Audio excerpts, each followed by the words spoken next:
It is another Human First AI marketing podcast. I'm your host, Mike Montague at Avenue 9. You can find us at avenue9.com. We keep it easy like that. And we do Human First AI marketing, which means we interview your founder, your top salesperson, your best client, talk to humans first, and then we build stuff with humans in mind first. And we do the strategy and storytelling first before we lay on AI. And this week, I'm really excited to talk to Renee Smith, CEO of iSuccess Consulting. She's author of She Leads with AI, the blueprint every woman needs in the AI era. And this is really excited because honestly, I haven't thought that much about it, Renee. And so my first question to you would be like, what are the differences between how men and women approach AI? What is so funny is when you look at even the book where men are from Venus and women are from Mars, it's two different approaches to relationships, just Yeah. like there are different approaches to your relationship with AI. Men and guys, don't inbox me. This is just very general. So if you don't fall into the category, okay, don't worry about it. But a very analytical, very technical. What can it do? What are the results that it gets? Women, we're very emotional. We're more practical. How can I integrate it in my life? How can it make my life easier? How can it make it more productive? So we just approach AI totally different. Men are more technical output based, women are more process based relationship, even with AI. Yeah, I like that. I've always positioned myself as like a nerd, like slash tech to like human translator or sales and marketing. So I have experience in both. And it's funny because I have clients that are both. I have clients that are marketing agencies that are looking for technical help. And I have an IT company that's looking for sales marketing help. And I do see people approach it differently. And I think AI is a new type of tool that requires a different approach because it doesn't have human emotion, but it can talk to us in a way that can lead us to have emotional connections. Is that fair? How do you see AI as a different tool than any other kind of technology tool that's happened so far?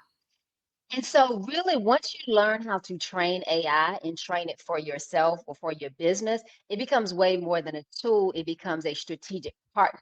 So, it's very different than technological innovations before because you really can train it, not necessarily to have emotions, but you can train it on how you think, how you feel, how you make decisions. So, it really becomes like an amplifier or a leverage to who you are or what you've trained it to be. So, it is totally different. But if you learn how to use it, it's more than just a tool. Like you have Microsoft Office, or you have Adobe, or the things that are tool. They just put your input and you give it the input and they give you output.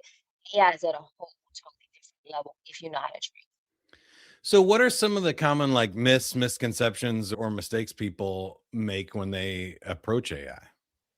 it. Number one, that AI is Chat GPT. So a lot of people, because that is a very common tool, they think that is AI. They don't understand that that is just one AI tool to use. Another myth that people think is that AI is a threat. And it all depends on your mindset and how you look at it, because AI really could be your strongest leverage. So I tell people that AI is not here to replace you, even though it is going to replace jobs. It really is, and replace industries. But it's an invitation for you to up-level your skills, up-level how you think, up-level how you do strategy, and really position yourself to use AI. I've heard all kinds of things. Like I've heard that AI is not a price, like just all kinds of things, that it's evil, right? And so you have to look at it that it is technology, right? Just like you use Siri, which is AI, part of AI base, or you have Netflix that is choosing your videos that you're going to watch. So a lot of people don't understand that they're already using AI enabled features and technology, and that what we're seeing now as AI is way more than just one tool. Yeah, I like the way you describe that. I talk about that a lot too, that AI is not just generative AI. It can also be predictive analytics, machine learning, and all types of other applications, algorithms, automations, especially in the Humanoid marketing robots. is another one. Robots, for sure.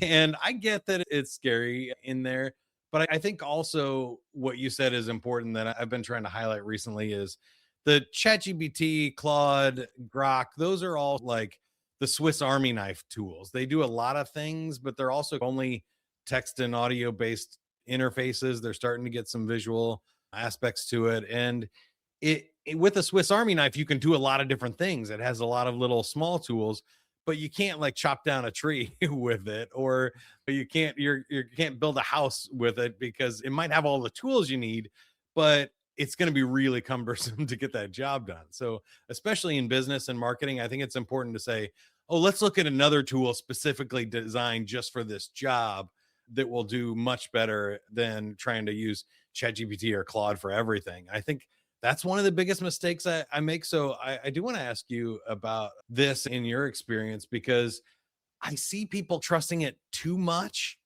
and they're saying like, I asked Claude to make a marketing plan for me, and this is what it says. And so they'll bring that to me, and I was like, that's great. Thank you. Okay. That's a good start, but that's not doesn't have anything to do with whether that'll be a successful marketing plan for you or not. Mhm. Seeing the same thing? Yeah, so you just said a whole lot. That was a loaded statement that you had, and so I'm gonna break it down. Number one, I always tell people it's strategy before tools when you're talking about which AI tool to use because different tools give you different results. Chat's really good with marketing and sales and planning. You got Perplexity, which is really good for research and data and RFP. So you have to look at which tool. Number two is you have to train AI, right? So if you go in and just put give me a marketing plan, it's going to search all the internet and it's going to pull you back something very generic. You have to train it on your business, your target audience, your goals, all of the different things, the problems that you solve for your clients.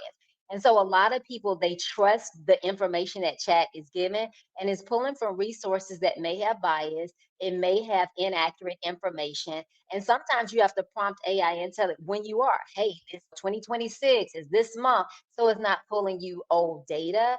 And then once you get the data, you're the expert. And then you need to validate it and verify because sometimes AI will hallucinate, right? If you miss things and you leave information out, it'll just make it up. So, yes, you use it as a tool, but it's not the final authority. You are. And so, a lot of people think that they just gonna be these AI experts and use AI for everything, but you still need to come to the table with knowledge, experience, and strategy.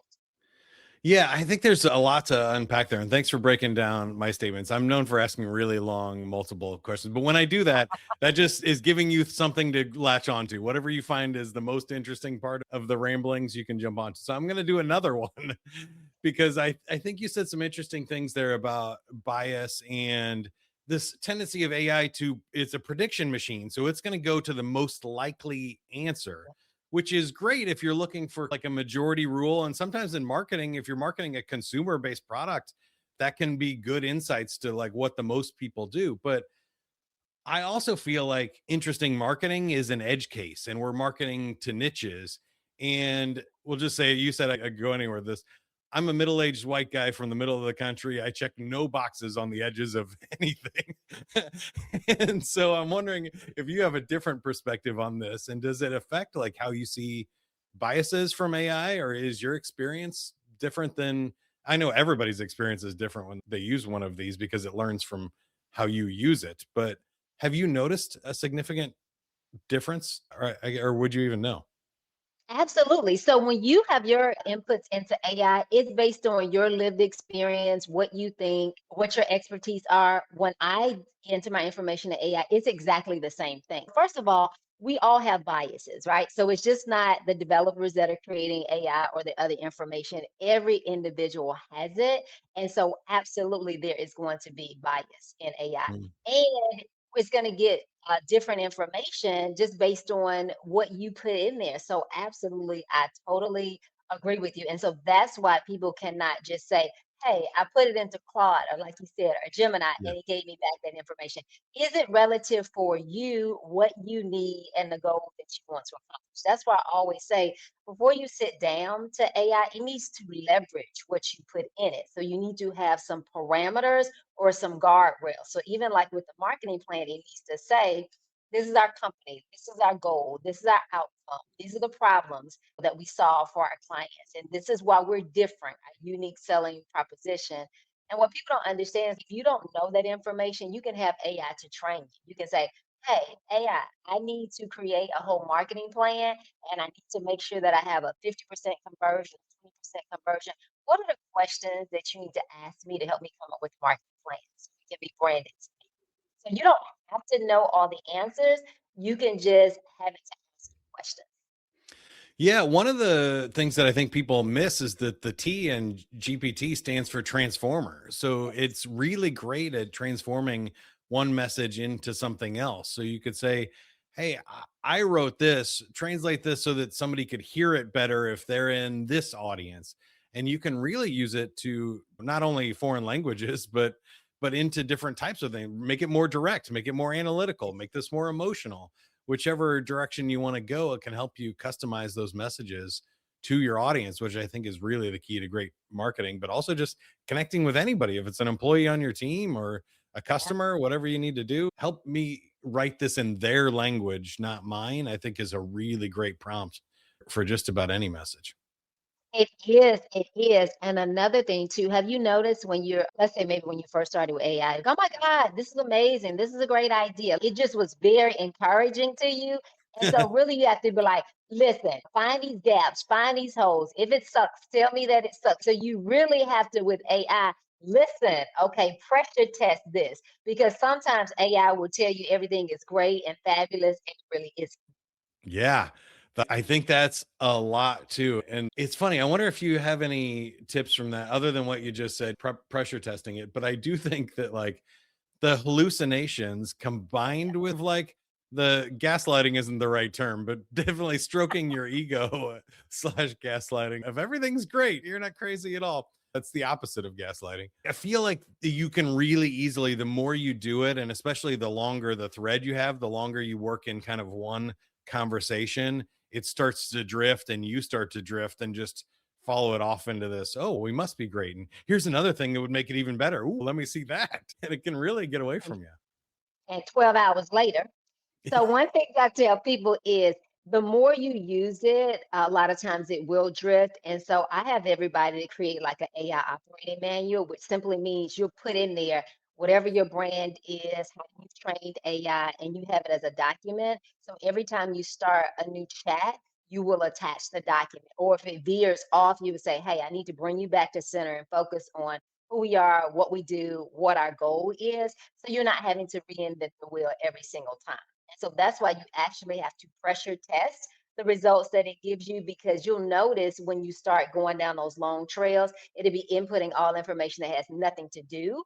And then you get this, what is it, the shiny object syndrome where you're Yeah. all over here and you're supposed to be right here. So I think a lot of times people, they just don't know. So, Mike, your show is making people aware where they'll be like, oh, you know what? I do that. Oh, yeah, it does tell me that I'm great all the time. Okay, so these are some different things that I can do moving forward.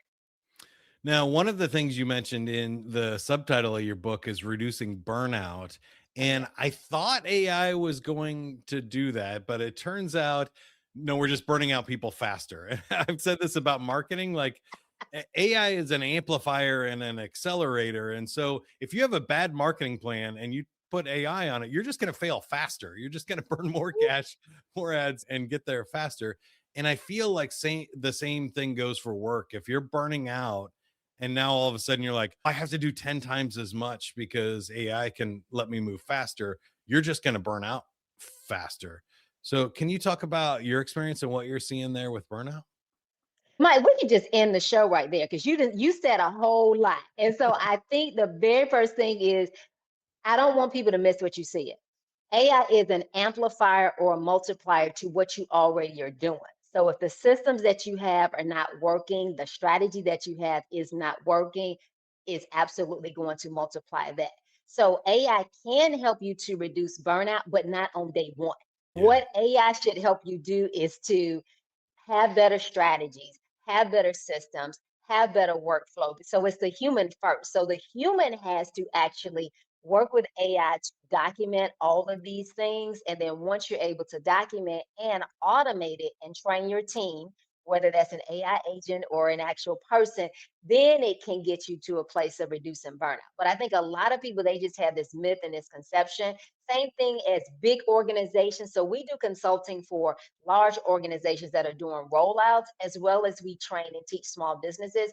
And what I've seen with both of these is that whether you're looking at $20 a month or millions of dollars a month into AI, they feel like AI can do way more than it can, and Yeah. they aren't involving the human. People think that, oh my gosh, I've got AI now, it's going to do all my marketing and everything else. You still have to be involved and give it the strategy and to train it. So it can reduce burnout, it can make you more productive, it can do all of those things, but that's after you have trained it to do that, not you just sitting down at your computer and it's going to magically happen. I think that's a big thing that I would like to highlight because I found that it's kind of like social media in that like the defaults are not designed to make you happier and more productive. You got to remember that there's billions of dollars spent by corporations trying to make money off of these tools. So their job is to get you to use it, get you addicted to it. Like we said earlier, stroke your ego, suggest another prompt so you get time spent Yep. on their platform, and it doesn't have anything to do with making you happier, more fulfilled, like more productive. They don't really care as long as you use the tool and you feel like you're being productive. Yes. And so I think in today's world, just all across technology, we have to really focus as a human of what's best for me. When Yes. does that next suggested prompt go, you know what, it's not going to help me to go further, it's far enough, or I need to start over, or this is a great idea maybe but not the right time for me to execute it, and it's not helping me and my business. And that's hard because I think people we Yes. want the easy button, and people keep promising the easy button for just 20 bucks a month will drive your whole strategy, your whole execution, your business. And now we're making AI agents to just do the work for you. And I think people Yes. expect someday in the next 3 to 5 years to just be able to wake up and click a button or say something and be like, hey, ChatGPT, make me $1 million today. And it's going to go spin up a business, send AI agents out to sell it, and just deposit the money in your bank account. And I think we all know that's unrealistic, but so many people I still feel are trying to at least take shortcuts with I AI. think they're selling the dream. So they're selling the dream, right? Like the influencers, the lifestyle, the jets, and all that is selling the dream. They don't tell Yeah. you that they're leasing that jet. It's taking them 20 years to actually do a launch that's six figures and that they had 8 failed launches. No, that's not what they're saying because that's not really going to sell. So saying, hey guys, you're going to have to invest the time, the work, the energy, the strategy to really build AI to get it to where you want to go. That's not sexy or that's not going to have people to sign up for sales. But one thing that you said that was so important that I tell people is that before you even train AI to do anything, you have to train AI on yourself.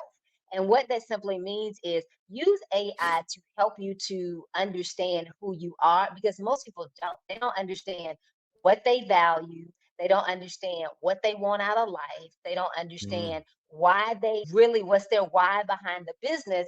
And so you're not giving AI anything to work with. So to give you an example, I worked with AI and I said, listen, I need to work on my own operating system, my human operating system, right? Number one, help me to understand what I value so that any decision that I make, I'm going to run it through the filter of value. And so I realized that I love freedom, like time freedom, mm, money freedom, decision freedom. So AI helped me and asked me questions to understand what I value. Then I said, help me to understand what limiting mindset beliefs that I have, right? So ask me a mm, series of questions so I can understand any limiting mindset beliefs or personal stories that I'm telling myself that is not going to help me to achieve what I value. And then help me to understand what my goals are. So I had it to work through that. And then I came up with a human operating system. I save it as a document. So now, whenever I'm doing strategy or I'm coming up with decision making, I'll attach that a document and say, hey, if my decisions that I'm making is not lining up with this, then help me to think through it so that I can make decisions that line up with it. So we have to train AI. It's the same thing as if you're working with a coach or a strategist. They have to get to know you and they have to understand what's important to you. So even before you go train it on marketing and sales and building your business and getting clients and all that, you get clear on who you are because you could be going after these clients and they are torturous. They're not what you want to work with. And now you are a slave to your business. It's like you're working a job.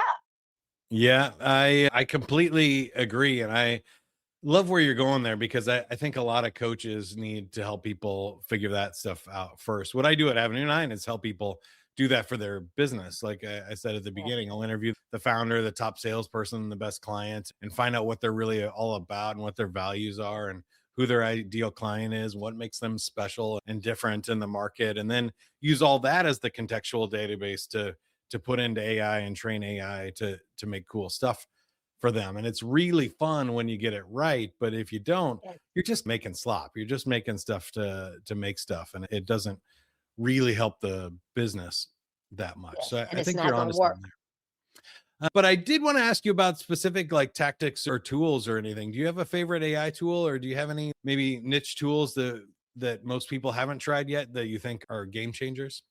It's so funny, Mike, because I always say asking me my favorite AI tool is like asking a chef, what is your favorite recipe? Because it Yeah. depends on what I'm using it for, right? So one of the things that I love is HeyGen to really create my AI avatar, but more so to be able to use it for training and to break down like complex situations, complex information in real easy to understand tools. And with Yeah. HeyGen, anybody can use it, right? You can just put a little prompt in there and it creates these videos for you. So I love that. A lot of people, Perplexity, a lot of people really love chat. I do too. But Perplexity, I love it for research and RFPs. I'll use proposals.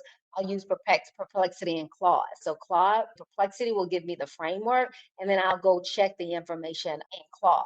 And it actually helped me because when I first started using AI to help with RFPs, my team and I, the first couple of ones we just lost because they came back. They were like, "Your pricing was way too high. You were off." And so now I started using two or three AI tools to verify. And then whatever is an outlier when you're submitting pricing and proposals, then you don't use it. You use what's common.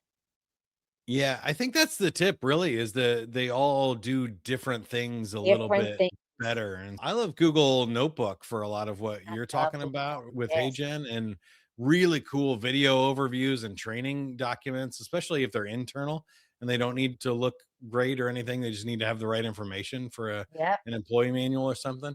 And Use move it for between power. Do tools you as use it for? well. I was gonna ask, do you use Notebook LM for presentations, or do you use Gamma for presentations, I or use what do you use Gamma. for That's presentations? my favorite tool. Gamma is Besides my jam. one of the LLMs. I think Gamma is the number one tool that I recommend to everybody. $20 a month and it's like a magic wand. Boom, You can boom. upload an old presentation and have it make it look good. You can type in a one-line prompt and say give me an outline for this sales presentation. It's just really incredible and it keeps everything on brand and on in colors Yes, and generates all the images so you don't have to do those separately. Really cool. But I think what maybe novice users don't understand is that when to get good output, you've heard us say we have to do the thinking first. I'll go on the sales call and I'll record the sales call, then get the transcript, put it into Claude or ChatGPT and say, tell me the top 5 things they wanted in my solution. What did they yeah. talk about? Then I'll take that outline and put it into Gamma and create a cool presentation or a landing page proposal for them with a signature on it and send that over. But it's and then that one's generating images and all kinds of stuff. It's still a lot of work, but I'm making cooler stuff than I could have ever It done is. before. And it's more accurate and personalized to that And did you customer. just hear what you said? All of what you were doing was critical thinking. Right? Right. Critical thinking, strategy, creativity, curiosity. So a lot of people think that AI is just the end all be all. So I think like when you heard all these messages, everybody's gonna be married to robots. Everybody, AI's taking over everything. Now, even though I have seen, Mike, have you seen? Okay, sidetrack, and we get back on point. Yeah, do it. Have you seen these people marrying? They're having weddings. Okay, Insane. Then they get mad when they update the model. They're like, "Oh, they're retiring Claude 3.1 or whatever." And it's just they're going to retire your spouse. they the spouse is gonna be People go. I think people But just like attention. They like the headlines. they they like the headlines. But what I was saying is there's so many headlines out there that it makes you believe that Yeah. AI is going to replace humans, period. And it's just gonna be us, robots, nobody's gonna be working, everybody's gonna be sitting at home. But like you said, what you just said is the reality of it, right? You are not able to sit down at AI, put one prompt in there, and it runs your whole business. You're still human first, very actively involved, and AI is amplifying what you are doing. So you have a lot of people out here that are teaching AI and they don't have the background or the skills or the strategy to be able to help people with business. I cannot tell you. So we run an AI leadership accelerator. And so we have small businesses in there and we're teaching them how Yeah. to use AI to leverage the business. But 25% of them have said, I've taken some AI course or certification and I still don't know what to do. And Yeah. somebody basically AI taught them a little something, they regurgitated it, but it had nothing to do with strategy, processes, workflows, where you have the actual lived experience and knowledge of running a business or growing a business. I love that. There's good stuff in there. That's one of the reasons I want to have you on the show is that I think you're approaching this very intelligently. So check out treneesmith.com. The book She Leads with AI is amazing, or iSuccess Consulting to find more about what T Renee has going on. But before I let you go, I want to ask you, you mentioned the kind of predictor of where you think this shakes out, and I'll give you two choices. Either the next 5 to 7 years, what do you think like business actually looks like? Or within our lifetimes, like 30 years from now, what sci-fi movie do you think we end up in? Ooh, I'm gonna take the first one 5 years from now. I think AI and humanoid robots and all of that is a real thing, right? It's happening now. Yeah. And so I do think that you will have, let's say, small businesses where they're having a small team and a team of AI agents where they're able to make multi-millions. So I honestly believe that is right here at our doorstep. We just have to know how to be able to leverage it. You're still gonna have to be involved in your business. The human is still gonna be at the center of, like you say, human first. And so I think you can already that's the direction that we're headed. Should we have self-driving cars? So women, not women, men, women, people, you just have to leverage and upskill yourself and get ready for the AI revolution because it's not coming, it's here. Yeah, I think it's here for sure. I do think it will take longer than what people think. It's crazy to think that Oh, it's we're gonna already in take like longer, year yeah. 4. And so it's not in 2030 here, 4 years from now. I wouldn't expect flying cars and the Jetsons stuff, but they do Mhm. Yeah, exist though. yeah. And it's also, I think it's funny that sometimes this is my sci-fi nerd brain, but like people don't realize that we've had flying cars for a long time. They're called helicopters and they're really loud and really noisy. And there's just some things that like physics doesn't solve. And I think that's my final thought for this episode is that same thing in business. Just because AI exists now doesn't mean there's not problems in your business that AI can't solve. Somebody, if you're got a plumbing business, somebody's still got to crawl under the sink and fix something, even if AI can tell you what to fix or where the problem is and stuff. It's an easy example to understand that that's actually the hard part for the robots. Like folding laundry is one of the hardest challenges for an AI robot because everything is different. It's wobbly, like it takes Yep. dexterity and complete, and that's something that humans can do easily. And so there's just some problems that aren't meant to be solved with AI. But I'll give you a final thought here to T Renee, and then tell us how you can help us or we can help you. Yes. So I totally agree with you. I think that it's absolutely going to take longer, but I tell people that you don't want to wait on the sidelines with AI because it is moving at such a rapid speed. And so you want to make sure that you upskill and uplevel yourself. But first, you want to shift your mindset. Like, stop focusing on AI being a threat and look at what the opportunities are for your business and understand that you have to actively get involved, right? And upskill yourself. And so our approach is strategy first, tools second. Once you understand your strategy, then, like you said, you can determine the AI tool that is best. And so I just tell everybody, get prepared, up level yourself. And the way that I can help you all is I am a resource. We have free AI quizzes. We have a free Don't Get Left Behind with AI masterclasses. So we put so much free content out there, just like the stuff that we're discussing. So you can follow me at Coach T Renee, at Coach T Renee, at treneesmith.com. And how you guys can help me is to show me love support on social media, buy the book, or attend one of our events. They're free. So, yes, come learn. We believe in knowledge, information, and sharing. Yeah, I think it's a great, really fun conversation today and good stuff there. Hopefully, you learned something from listening. Even if you need help with it for your business, that's what I do at Avenue 9. And we'll help you in 3 ways. One is that human first strategy that we've been talking about here today. The second is the scalable storytelling, figuring out this, what I call like the concentrated orange juice of your business so that when we scale it and we spread it out with AI, it still works. It's still good when we water it down a little bit. Because I think some people start with a weak prompt or a weak story and then they water it down and it becomes ineffectual. And then the last one is the AI systems. If there's tech help or tools or things that you need to know about or marketing automation that'll help your business, we'll apply that. Tools last, like T. Renee said today. So go check us out at avenue9.com. And until next time, have fun. Keep going, everybody. Bye.